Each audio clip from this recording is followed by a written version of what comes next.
This is Ag Matters PM from the Iowa Agribusiness Radio Network, brought to you by the Iowa Soybean Association, your daily recap of the information that affects Iowa's farmers, producers, and consumers, right here in the heart of the heartland. With reports from our award-winning broadcast team of Dustin Hoffman, Brent Barnett, and Riley Smith. Now, from the IARN studios in Des Moines, here's Dustin Hoffman.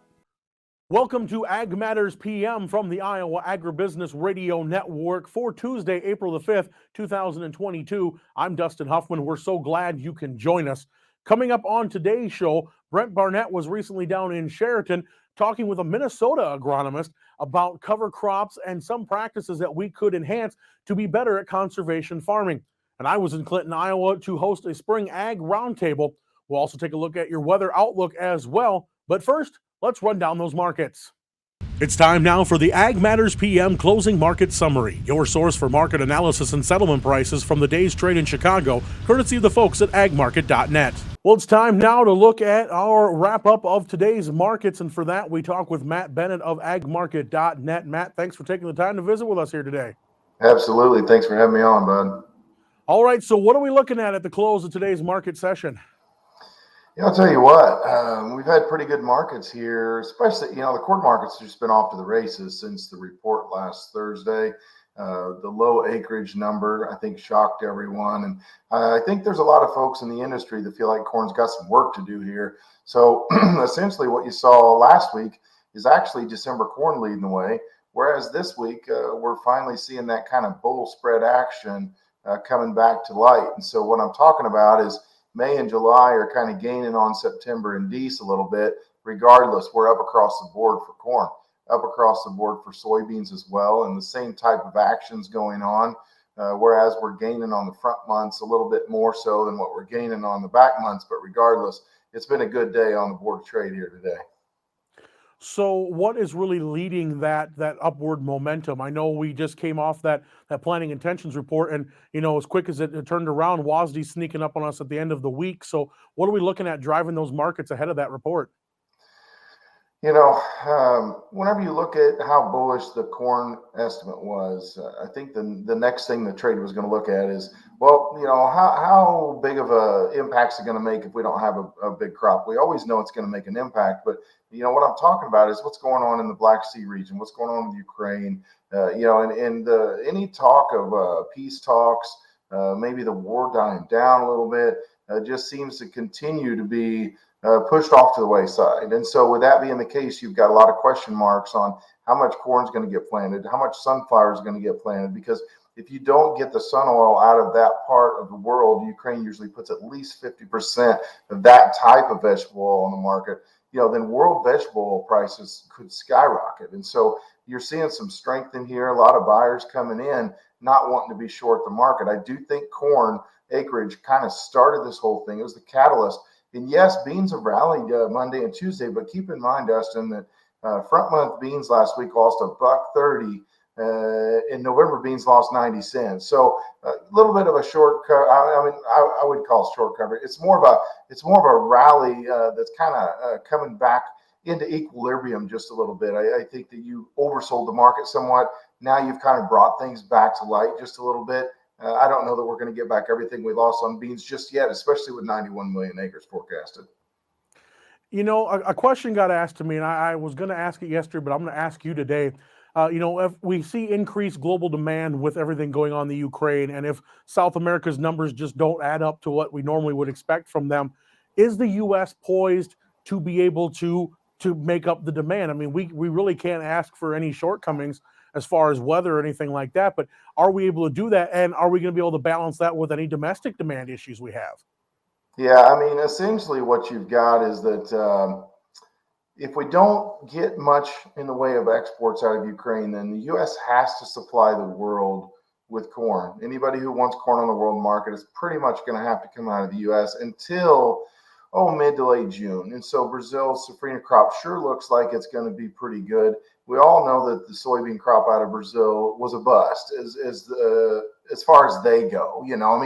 They just didn't have near the crop. They had a lot of issues with dryness in the south and way too much moisture in the north. And They just had a myriad of issues, but the safrinha crop looks pretty good. So the main thing is that we're going to have to supply the corn until that safrinha crop comes online, first of all. And second of all, given how low our stocks already are, I tell you what, we were kind of hoping to see, and most, I think, world buyers were hoping to see big U.S. acreage.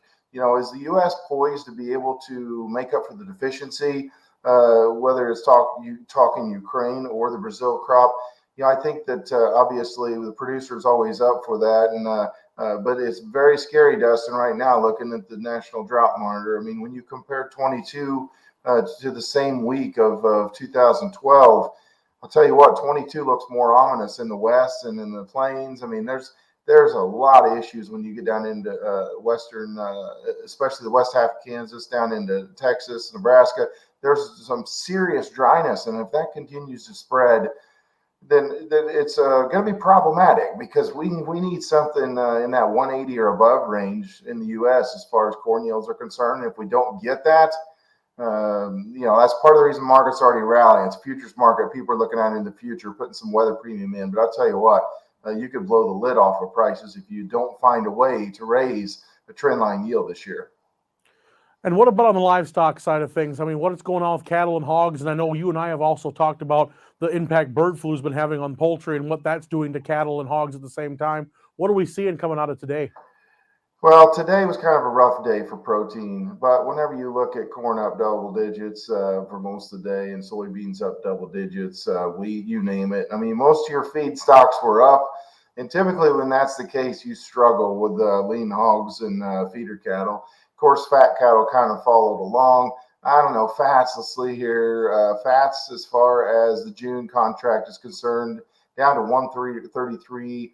But I would tell you, a lot of the cash sales that we've seen, a lot of the prices at the sale barn have actually been running up closer to 140 in some areas. So there's a pretty strong demand yet, and there's still a lot of interest in owning these cattle. I've got to think that moving forward, you're going to see really good interest, especially out into the summertime frame. You're getting into grilling season. Numbers aren't great moving forward into the last half of the year. And I do think that there'll be a lot of folks wanting to own cattle. And so I could see a move back up towards that 145, 150 area, which is a pretty big move from where we're at today. But I think that it will be in the cards unless you take the corn market and just continue to rally it through the roof, because we all know that whenever your feed costs skyrocket, it typically is counterproductive towards a rally in the proteins. All right, Matt. Well, a lot of great information again. So if producers out there want to talk marketing strategies and get some information from the folks at agmarket.net, how do they do that?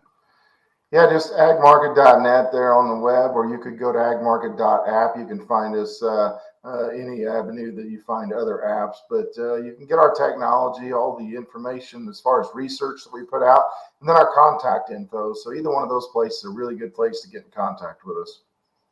All right, Matt. Well, we thank you for the insight as always and look forward to talking with you again. Absolutely. Thanks, bud. That again was Matt Bennett of agmarket.net here on Ag Matters PM.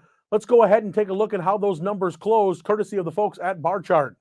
July corn was up 9 at 748 1/4. December new crop up 7.5 at 706 1/2. July beans up 25 cents at 16.14 even. November new crop up 16 cents at 14.55 3/4.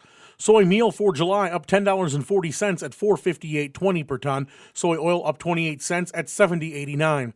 Chicago wheat up 35 1/2 at 10.45 1/2. Minneapolis up 26 3/4 at 11.11 3/4. Kansas wheat was up 45 cents at 10.84 1/4, and oats up 15 1/2 at 7.27. On the livestock side, June live cattle down $1.60 at 133.32. May feeders are down $3.47 today at 159 even. April lean hogs $1.77 lower at 97.67.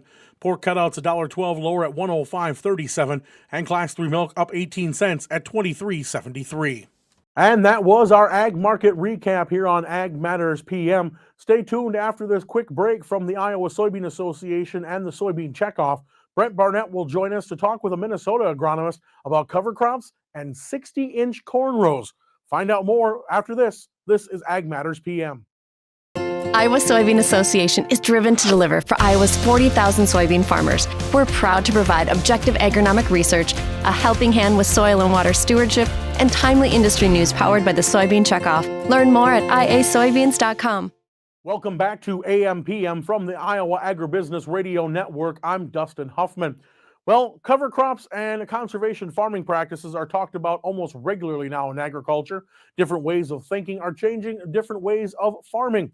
One Minnesota agronomist was recently down in Sheraton to talk cover crops and conservation farming and share with us what we're truly capable of producing. He talks with our Brent Barnett. Today we're at the McNay Research Farm near Sheraton, Iowa. It's the Iowa Forage and Grassland Council's annual conference today. One of the speakers is here with us, Cody Nelson from Minnesota. Cody, thanks for talking with our network. How's it going for you here in southern Iowa today? Very good. Thanks for talking, Brent.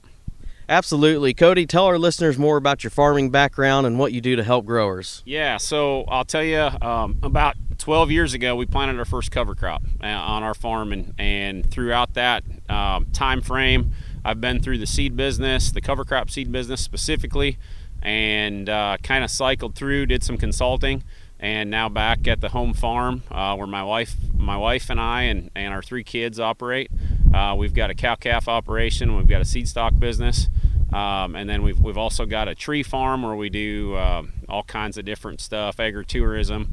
We've got a fall festival, and then we do transplant trees, Christmas trees, and all kinds of different stuff. But while I was doing the consulting, especially and in the cover crop seed business, I had a large amount of growers that we helped with. At one time, we were consulting on just over 35,000 acres to help farms incorporate some of these sustainable farming practices, and especially like regenerative ag, utilizing cover crops and no-till, and helping them to improve not only their soil, but their environmental benefits on the land, and honestly, most importantly for them, their profitability. Well, what brings you down to southern Iowa today? We're here at that McNay Research Farm. What were you meeting with folks about? Yeah, so we're going to talk about 60-inch corn. It's kind of a new topic that a lot of farmers are really intrigued in. You can, we've got some videos on YouTube. If you search Cover Crop Kings, you can see some of our 60-inch corn videos, but that's really stimulated a lot of interest. And really what we're trying to do is we're trying to grow the same amount of corn, but we're also trying to produce some cover crops in between the rows that can feed cows in different times of the year, spring and fall, maybe so we can get into some more winter grazing, but also so we can increase our soil biological activity. And so we can increase the profitability. Once we start cycling more of those nutrients, we can start to produce some of our own nitrogen and help that profitability. As we all know, input costs are skyrocketing, and we got to do whatever we can on farm. So if we can let what we've already got with the livestock in this situation and add some plant diversity, we can produce and cycle some of the nutrients that are already there and help farms maintain or increase profitability. Well, and this morning, one of the first speakers, it felt like grazing was a really popular topic with the farmers here. Was that kind of what you were expecting coming down? Absolutely. Yeah, I know when Patrick asked me to come down, I knew we were speaking in front of a fair amount of cow-calf producers. And the key for a grazing operation is how can we feed less and graze more, so if we can just make it a week or two longer in the fall and get out there a week or two earlier in the spring, we can really help to increase their profits. So let's talk more about the benefits of cover crops. What would be some of your advice to pass along to these southern Iowa growers today? Yeah, so first off, being in southern Iowa, I feel like we're closer to Florida than we are to my place. So I feel like there's all kinds of time to get all kinds of stuff done. But the first thing is to keep a living root in the ground. That's going to do multiple things. It's going to increase forage production, and it's also going to hold soil in place and hold nutrients in place. So we get a multitude of benefits of that. So I would say wherever there is anything, any bare ground, let's get something planted. Whether it's as simple as cereal rye. I noticed there was a lot of acres of corn ground that looked like it was probably getting ready to go to beans. Simple thing there, whether you're a crop or a cow guy or a livestock guy or not, it does work really well to put in just simple cereal rye in the fall. That stuff will germinate in 34-degree soil. So after you combine, you could just simply go out and drill and then plant beans into that cereal rye. If we can just start getting some of those acres turned over, and We're going to increase the profitability. We're going to help with some weed control. Hopefully we can cut back on some of our inputs, some of our herbicide inputs. So that's where I would start, especially before you go into 60-inch rows or kind of other crazy stuff that we're going to talk about. Start simple, keep a living root in the ground, and just kind of do common sense things. Some things that, and don't be afraid to be different than the neighbor. I would argue that if everybody does exactly the same thing, we're never going to make any progress. Yeah, so definitely a lot of the profitability benefits you mentioned. Let's go back to the environmental benefits too. What are you seeing in Minnesota and also in some of your research for Iowa? Well, the biggest buzzword right now in any environmental stuff is carbon, right? Everybody's talking about carbon. Everybody's talking about carbon credits. Farmers are the greatest at cycling carbon, sequestering carbon, and putting it into the soil. That's where we need to put it. We want to keep it there. Well, a lot of people don't realize is every time we go out and till, we actually release carbon. So we want to utilize those cover crops to give us the ability to not have to till and sequester more carbon. And then on the flip side of that, they do other things. They'll hold nitrogen in place. So you guys down here have to deal with that a little more than us. We freeze up in the winter. We're pretty solid. We call that Norwegian concrete up in Minnesota. So we don't have to worry about some of the things you do here. But when you've got that ground that's thawed out a lot, or pretty wet during the winter, if you can hold the nitrogen in place specifically, and then by increasing your diversity, you increase your biological diversity, and now you start cycling, especially your potassium and your phosphorus. Now you can start to decrease some of those inputs, and then you're going to see your cover crop is holding them, cycling nutrients, and releasing that back into your cash crop for future use. So that's less of it going into the streams and rivers. I've never met a farmer that wanted to let any of their nutrients disappear. They all want to do what's best for the environment. I would say they're our world's biggest environmentalist, is a farmer. So most of them want to do something different, and we're just here to try and help them to make sure they can get it done and get it done profitably. No doubt about that. Cody, as we close, what are you hoping the growers here take away from your message on the cover crop front? I just want them to do one thing different. I want them to change one thing on their farm, even if it's something small.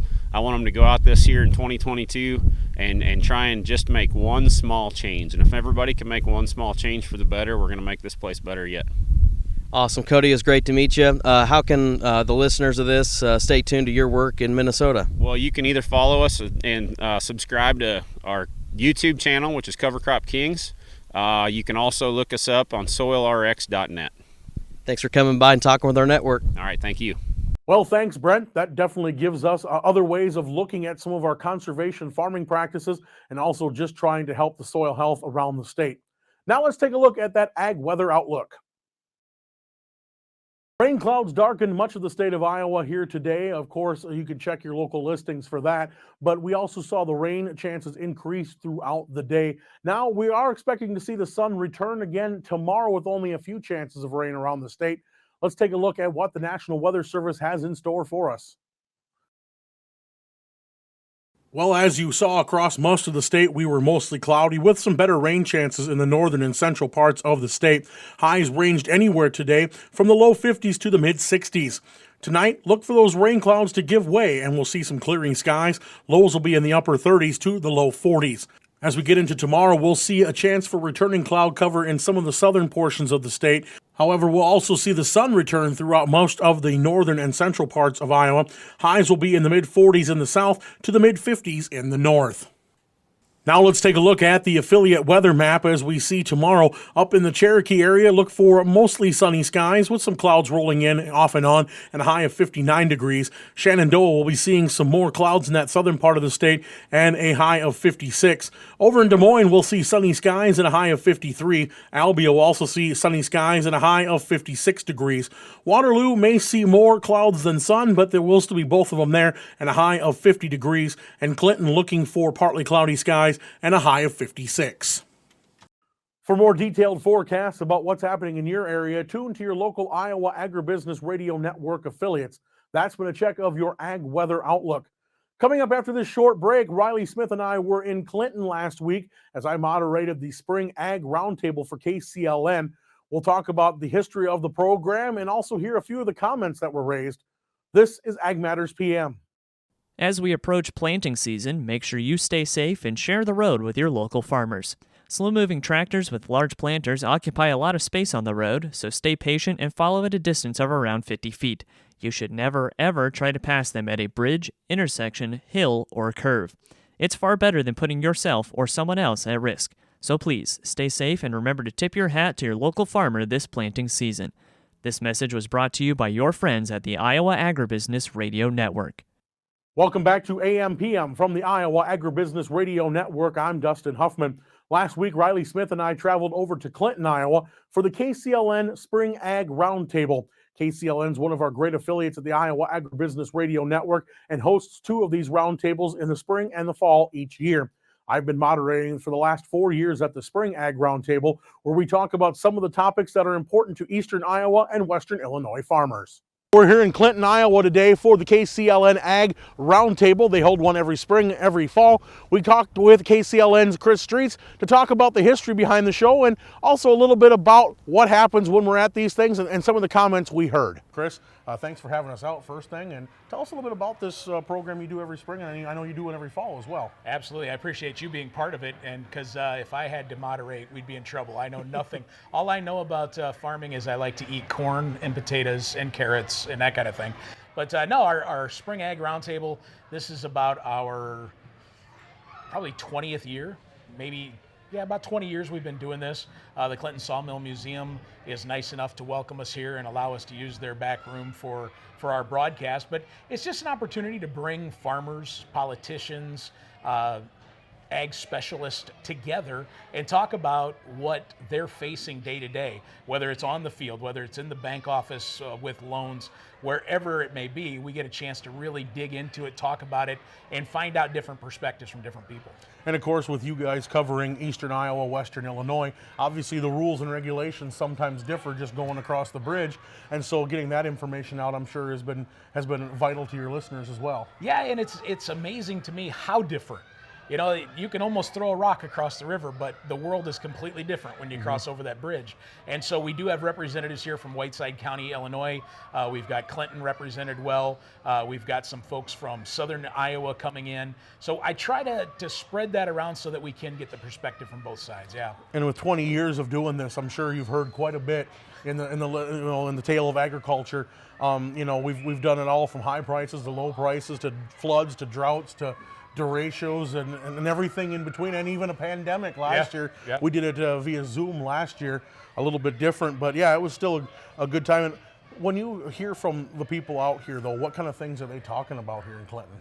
Right now in Clinton, I think a lot of it's just the uncertainty in the world. Mm-hmm. A lot of people looking at what's going to happen. I know, diesel prices are going to be a huge impact on farmers as they get ready to get out into the field. I know the gas prices for dryers and that kind of thing. So I know that's a big topic and a big subject that we may get something thrown at us today when we breach that conversation point. Yeah, I've already known in the back of my mind that one's coming, and so, but you got to get it out of the way. It's been one of those things. I mean, the prices are great, but what are the inputs going to mean for that bottom line? So all the years you've been doing this, is any highlights that stick out from some memorable moments you're doing this? Well, we've had a lot of interesting people. I think that's the biggest highlight, are the people that I get to meet.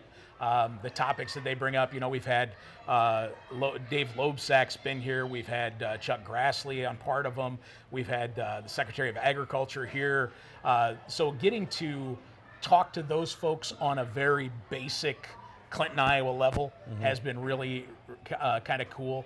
But also putting, Dave Loebsack or Rita Hart or Chris Knoyer right next to Don Temple, who's just a farmer, Putting those people in the same room to be able to discuss things face to face, I think is the most gratifying thing. I don't know if it's the most exciting thing, but it is the most gratifying for them to be able to reach out to those people face to face and be able to talk to them about subject matter. The conversation in Clinton revolved around many topics, including input prices, input availability, Also, what acres, if any, are being converted more to soybeans rather than going corn on corn, or if they're going to lose some corn acres this year. We also talked about financing coming up in the 22 crop year, as well as looking ahead to 23 and 24. Also talks about advocacy and what farmers can do to help tell their story. But in the end, the greatest consensus was about policy, whether it was at the federal level from Washington or whether it came from Des Moines and Springfield. Many of the participants agreed that while the state governments have a larger percentage of rural representation, there's still enough regulations coming down that are out of touch with agriculture. It's causing a lot of red tape and paperwork for something that should be very simple. We all understand the massive ramifications of elections and the policies that come with them. And from E-log to ridiculous CDO requirements to non-science-based nutrient limitations, or let's just talk about the locks and dams. The reason that hasn't been upgraded in the last 30 years is 99.9% environmental groups standing in the way. That stuff doesn't happen in China. That stuff doesn't happen in Brazil. We hamstring Americans at every turn, and yet we still are some of the most efficient producers of anything in the world. Our people overcome the headwinds that our government puts in our way from every level, and it's just astonishing what we would be capable of without that, and what we still can do even with that.